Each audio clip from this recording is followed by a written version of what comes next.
Bonsoir, bonsoir. Alléluia, alléluia. Napesi bino soto mbote na kombo na Yesu Kristu. Mama mano Suzy Florindo. Na ye lisusu pona to partager parole de Dieu. Na banzi lelo bomoni naza na sente na ngate na sepeli lelo. Tokoka na kosola eloba na Nzambe. Que la parole de Dieu. O kola chenga na kati ya motema. Merci beaucoup na oza présent. Okola tchenga na kati ya motema na lingi to partager yango elongo na bino.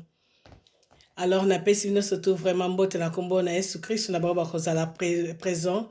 En tout cas, bozala prudent. Na on a lingi kotalisa bino merci beaucoup pour na oza présent kola pambola yo. Na lingi kotalisa toujours moment o tozali ya quarantaine nyonso tozoka toujours. Ezali moment moko oyo vraiment eza na kati ya Bible na kopesa bino pe ba verset. Oyo yango ekomami et vraiment ekomami quarantaine na kati ya Bible nanga yango na lintel sande komoko ete eza malamu toujours toza toujours na présence ya Nzambe na présence ya kotanga eloba na Nzambe dans la prière kola kopesa biso toujours ba révélation na ye ebombami parce que alobi akotika biso bongo te akotika na molimo mosanto po révéler biso les choses cachées. Alors, on a kotanga plus parole naie parce que parole naie, eza le cas de bien en bibliothèque. O eza na nyonso, o motako ko se retrouver. Yango Jésus-Christ a baki que je suis le chemin, la vie et la vérité. Alors, tous autres temps na soro, temps na chemin à Jésus-Christ ko retrouver trésor na onyo surtout au kolo atila na kati ya destiné na yo. Ako révéler les choses cachées, ako ba kotambusa toujours na lumière naie po etoka na koko ya na mitambo te. Alors, eza moment moko ezali capital, ou peut-être toi na bandaku, eza natina parce que comme mina kati ya Bible. Alors, pour na kobanda na kosepla toujours eketoka na kobondela Nzambe, o yazana lola apesa biso parole ya compréhension, na ba o ba sepela toujours ko kailoba na ye et surtout na ngamu na kopesa bino parole na poko na lelo. Alors, etindek ngati na vanda kimia sepeli esengeli to partager toujours parole e ko kakola msabiso lisusu. Alors to bondeli merci papa na tondo na commission Nzambe monene na zotika moma kitoko na maboko na yo pesi biso na sengi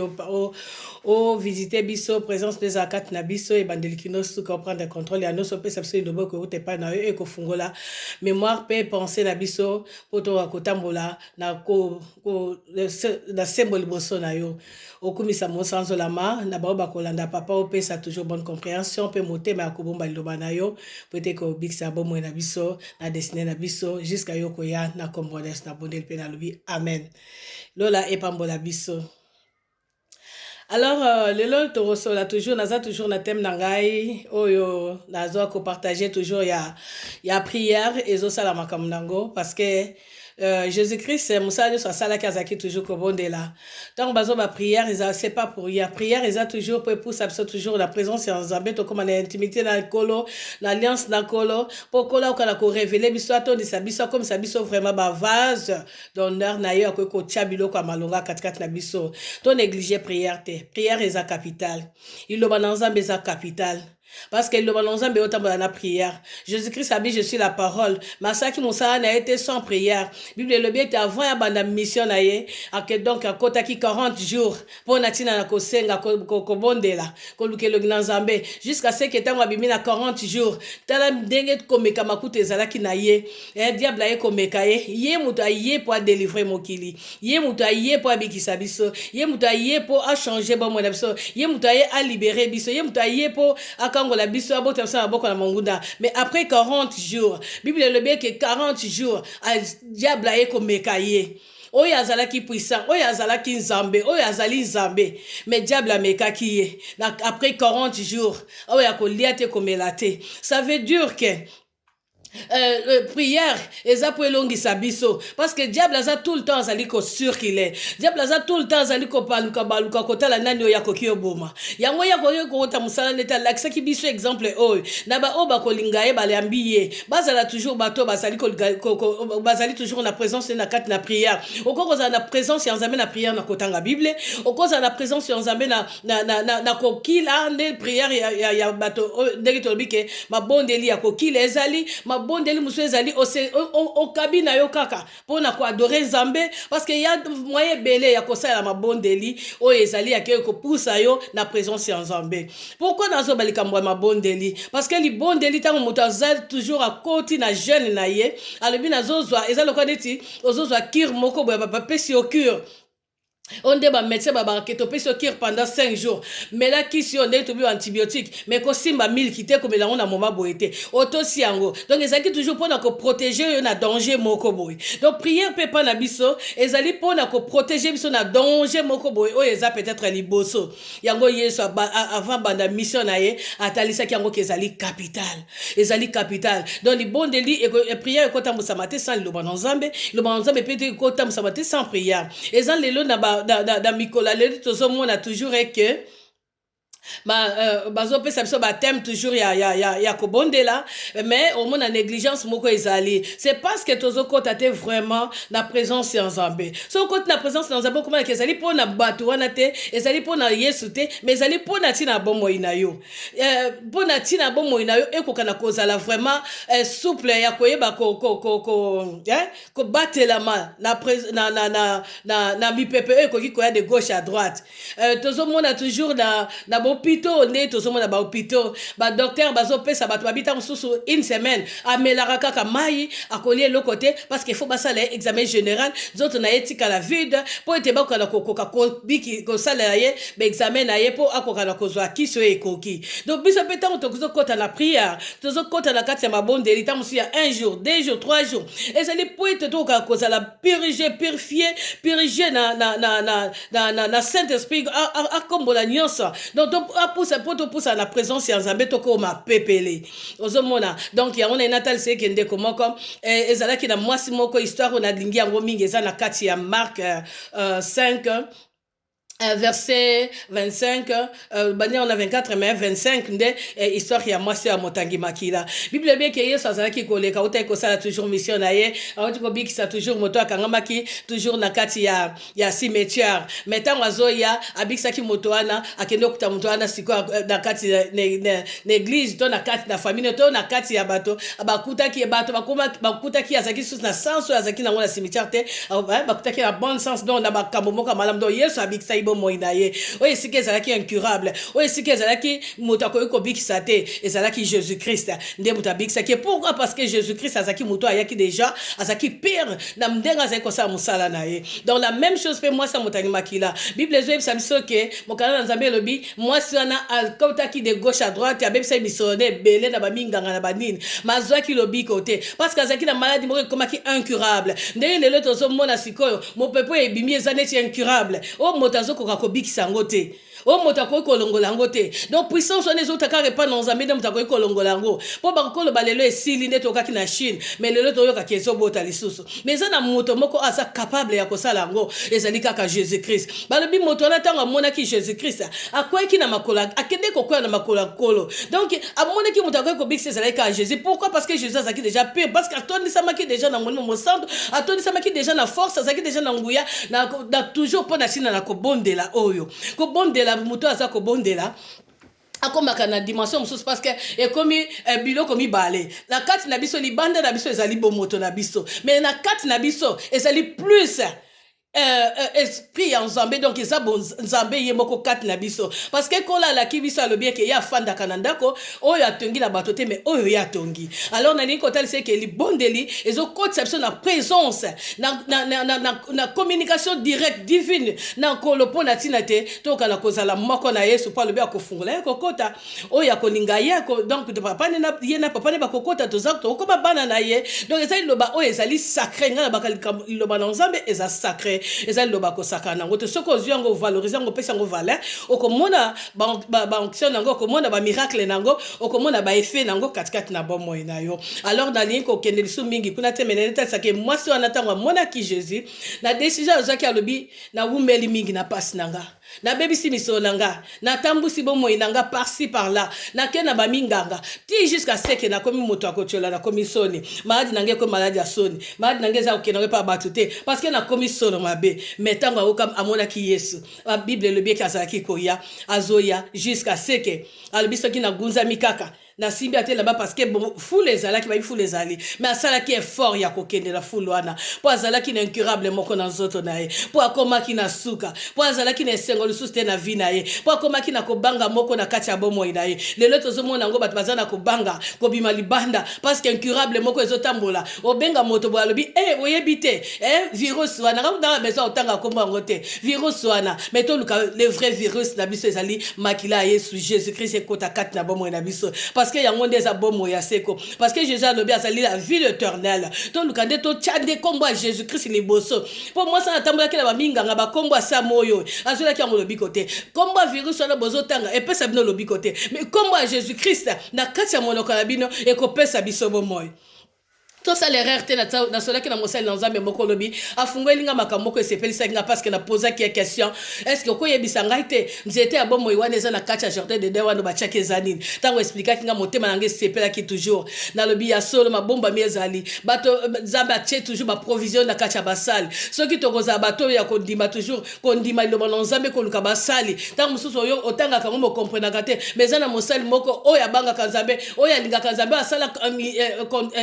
contact na nzambe na Yesu Kristo akoki kofungolela yango nazalaki vraiment béni malgré na te abine loba nzambe mais nazwaki susu plus au-delà et pesaki su kondima na nge pusinga puissance moko pe force ayebisinga zete wana vie wana o batiaki na jardin de Dieu ezali nde tozolia loba nzambe o ezali vie éternelle oyo bayebisaki Adam na Eve bolia na bino nyonso mais zete mabe na malambo lia te mais bon basepelaki Eve lokola yebaki na makambo bien te ya liaki apesi na mobali na ye yango babebisa yebo mona bon mais zete ya malamu na o ya vie bango bazalaki nango be bazaki yango valeur te lelo pe lo wana nzambe ezotambola eza liloba ya vie ezotambola me mingi bazwa yango valeur te tozomona siko bapasi ezoya bamalade ezoya mais olia totaela prise parole de Dieu yesu alobi nini nzambe alobi nini bilakani nzambe alakaki biso oyo kopesa biso toujours victoire na nyonso biso tozwata kotala te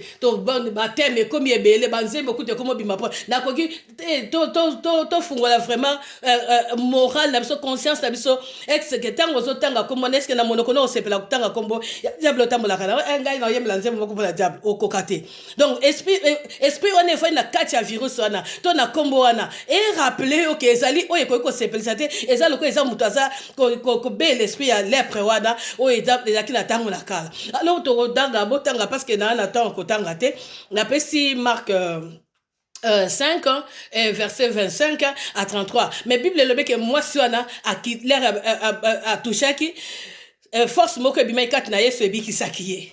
donc okita na ye na se force ne bima ki ebikisaki moi siwana komaki na suka lelo so tozo koma na suka so tozo kita tozo zonga ko kende ko senga bolimbi c'est pas na nkolo ko senga force ya nzambe lisusu po ekita po ya ko délivrer et ko délivrer biso et ko kangola biso et ko longola biso ba arrière pensée nyoso plus ezali wela bomo na yo ezala vraiment établi na kati ya parole de Dieu parce que comme na vie éternelle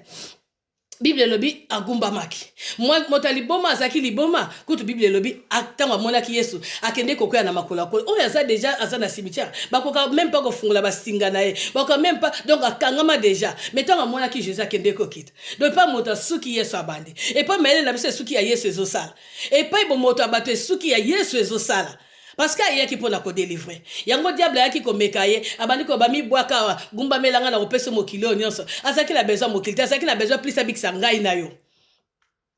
jusqu'à ce que Satan yonde mutoko gumba mela yonde Satan diable ndem mutoko gumba mela donc esprit o eza ko tourner malamu gumba mela okasi yo o gumba mela ngote zala toujours force la présence en Nzambe na kota ila Nzambe ata yango ezali incurable mais ko zala likolo ya Yesu Christ.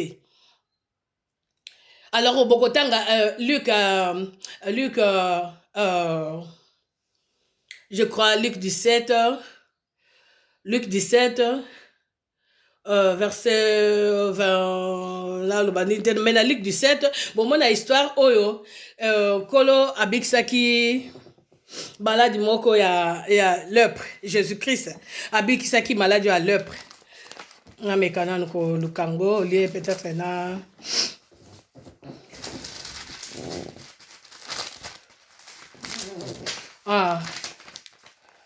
Et ça, la Luc 17,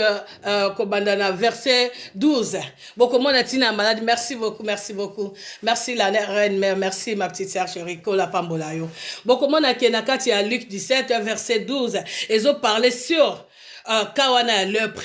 Les lois n'a pas lèpre eza ndenge bele. Lèpre ezali otambola mara déjà na masumu. Ezali lèpre. Otambola kana songi ezali lèpre. Otambola ka obi oza na maladie incurable ezali lèpre. Okolo bateke kaka mutu aza na maladie wana soki ya ba virus soki nini. Te lèpre ezali déjà eloko oyo ezali lisumu kati na yo ezali ko lèpre. Lèpre ezali eloko oyo ezali ko saleke oza mutu ba division ezali lèpre parce que oza na besoin de délivrance ya kati na yo poko ma pure. Parce que mutu azo sala biloko oyo ezali ya mabe ya nzoto ekomima na kufa ezali azali ko azali mutu azali na incurable na bomo ina yo. Oza mutu oyo ozotambola toujours na barrière pensée ezali lèpre yo mwana nzambe okoumela na pona nini okopenser makambo ezali spirituel jamais ko umela na makambo ezana ona sa moye ezali ko se ya ba association ya ko détruire nzoto te jamais toza bato oyo esengeli to kwea na makola kolo yango ata soki 40 boy ba ke 40 no eye po toujours diable a telemi na makambo na ye mais akolonga yesu te donc comme moment oyo ya muto azong sa présence na ye azonga la mort na ye ata la bilan ya vie na ye ata la calendrier na ye ya sanza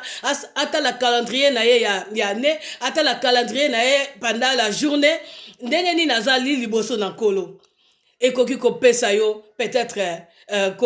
nani bomo ya sika ekoki ko changer pensée na yo parce que Jésus-Christ na bomo na biso aza po apesa biso bonne histoire ya sika yango na ekulusu Jésus alobi Père pardonne leur asengela ki biso déjà pardonne ekulusu alors biso tokoya na makolo na ye po tokola koyamba pardon oyo et quand on constate la misala kat na biso yango miyibi mibale bazalaki de gauche à droite ma ebisi o mosusu azalaki olobeke to banga yazali o ya kumisaki Jésus-Christ o ya a condamnaki moninga ne pour la sina komba Yesu abi aujourd'hui ozananga na paradis nalingi aujourd'hui lelo ezala miracle pour na vie na yo nalingi aujourd'hui lelo eza différence pour na vie na yo nalingi aujourd'hui comme na Yesu ezabisika et kota esa la différence na pensée na yo na koloba na yo na kotambola na yo na kote na yo na kondima na yo na kozalo na kati na bato na lolenge na yo peut-être ya kotanga Biblia différence kolo akoti sa différence miracle parce qu'il est un Dieu de miracles aujourd'hui beta sete et que lelo ce qui est sur mataki na moyibi lelo Jésus anazali toujours katinanga akosala pe makambo minene katinanga akotisa ngai asalanga miracle moko oyo ngai na kotato laye oyo ngai na kodeto laye oyo ngai na kokumisa ye ezali kaka Jésus-Christ de Nazareth na ye kotalisa okande konangai et que tozo passer moment quarantaine pambate bana lobi bien et komami na kati na Bible na ngai na tangi ya Thompson quarantaine basali oyo bayebi toujours kosala mémoire na bango na koluka bako pesa nongai pe na kozwa oya za na besoin abengi na pesiye parti oyo kola komelinga ya quarantaine po boye bekezala ki déjà ekomami na oya kelaki mokila lobi mokila ngai sami na yesu na maboko na ngai pe le côté bomba melinga donc kolo azali oya bongisa ki nyonso pe asila ko préparer nyonso eza kaka na yo ozala na kozongisa bolingo na nzambe parce que nzoto na yo ezali temple na eska fanda kaso ofandi kati na ye akoti pesiye bisika koti kati na yo